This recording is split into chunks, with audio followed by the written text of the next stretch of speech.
Imagine a single book written over 2,300 years ago that literally becomes the blueprint for Western thought. A book so foundational, it completely shapes how we think about logic, reason, and even truth itself. Well, today we're diving into the work of its author, Euclid, and his absolute masterpiece, The Elements. So here's our plan. We're going to try to find the man behind the myth. Then we'll dig into the fundamental rules he laid down. We'll see the incredible logical universe he built with just those rules, track their mind-boggling influence over time, and, this is the really cool part, we'll see what happened when one of those rules was finally broken. All right, let's start at the very beginning. Who exactly was this guy, this father of geometry, who created such a monumental work? Who was Euclid? That name is absolutely legendary, right? It's basically another word for geometry. But the funny thing is, when you try to find the actual historical person, well, he's a lot harder to pin down than you'd think. Believe it or not, the simple truth is, we know next to nothing about his life for sure. There are no letters, no diaries, no accounts from people who knew him. Pretty much everything we have comes from writers like Proclus and Pappus of Alexandria, who lived centuries after he did. So, in a very real sense, he's a ghost, a person defined almost entirely by this one incredible piece of work. But we can place him in time and space. We know he was active right around 300 BC in Alexandria. Now, this wasn't just any city. It was the intellectual hub of the ancient world, a beacon of learning founded by Alexander the Great. It's thought that Euclid taught at the famous museum there, and he really serves as this crucial bridge between the ideas of Plato's Academy in Athens and the next generation of great thinkers, like Archimedes. Okay, so let's get into the work itself, because this is where it gets really interesting. Euclid's true genius wasn't just discovering a bunch of new stuff about shapes, no. It was in creating this perfect, airtight, unshakable system to organize it all. He basically pioneered what we now call the Axiomatic Method. He looked at centuries of scattered Greek mathematical knowledge and decided to give it a rock-solid foundation.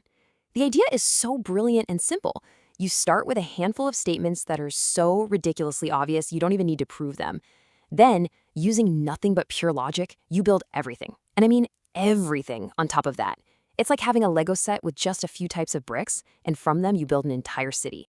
And here's exactly how he did it. Think of the elements as a recipe for a logical universe. Step 1, your ingredients. He lays out 23 simple definitions. Step 2, your cooking instructions. These are his postulates, just a few basic, unproven assumptions. And from just that, step 3, you prove 465 distinct truths or theorems, each one built flawlessly on the ones that came before it. It's perfect. So, using this incredibly powerful method, what did he actually manage to build? Well, nothing less than an entire universe of logical certainty. These right here are the 5 foundational rules from the first book of the Elements. Now, the first 4 seem almost laughably simple, right? You can draw a line. You can extend a line. You can draw a circle. All angles are equal. Duh. But then you get to that 5th one. It feels different, doesn't it? It's so much wordier, so much more complicated than the others. This is the famous, or maybe infamous, 5th postulate, better known as the parallel postulate.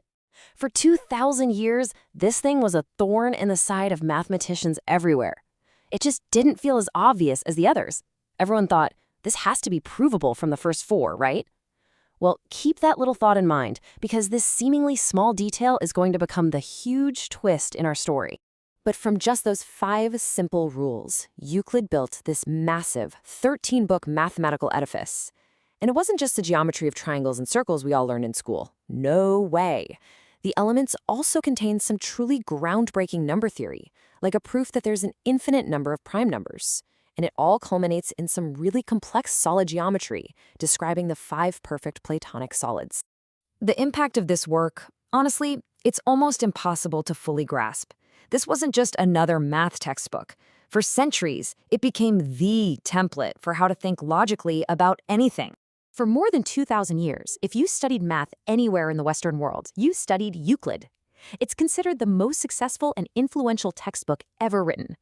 Some say it's second only to the Bible in the number of editions that have been published since the invention of the printing press. Just think about that. So how did this ancient book have such an incredible run? Well, it went on a wild journey. It was preserved and studied by Arab scholars during Europe's Dark Ages. Then it was rediscovered in Europe, where it helped kickstart the Renaissance. It became the intellectual toolkit for giants like Copernicus and Galileo. Even Isaac Newton, when he sat down to write his world-changing Principia Mathematica, modeled it directly on Euclid's Axiomatic Method. But let's go back to that fifth postulate. You know, the awkward one. The one that everyone tried and failed to prove for 2 millennia. What happens if you just stop trying to prove it? What happens if you just change it? In the 19th century, a few brilliant, rebellious mathematicians like Gauss, Bolyai, and Lobachevsky finally dared to ask that very question. Instead of just accepting the parallel postulate, they threw it out. They explored what would happen if you assumed parallel lines could meet, or even that they could diverge from each other. And what they found was that they could create entirely new, perfectly logical, and totally consistent geometries. And this is where things get really wild. In Euclid's flat universe, a triangle's angles always add up to 180 degrees. But in these new curved universes, they could add up to more than 180, or even less. And this wasn't just some abstract mathematical game. A century later, Albert Einstein realized that the actual fabric of our universe isn't Euclidean at all. He used this brand new non-Euclidean geometry to describe gravity itself as the curvature of spacetime. So, does all this mean Euclid was wrong? After 2,000 years, did we find a fatal flaw? No, absolutely not. In fact, it does the opposite. It shines a spotlight on his most enduring legacy.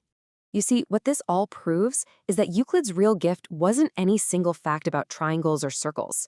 It was the method. It was the idea itself that you can start with a few simple, clear assumptions, and from them, through pure logic, build entire, beautiful, consistent worlds of knowledge.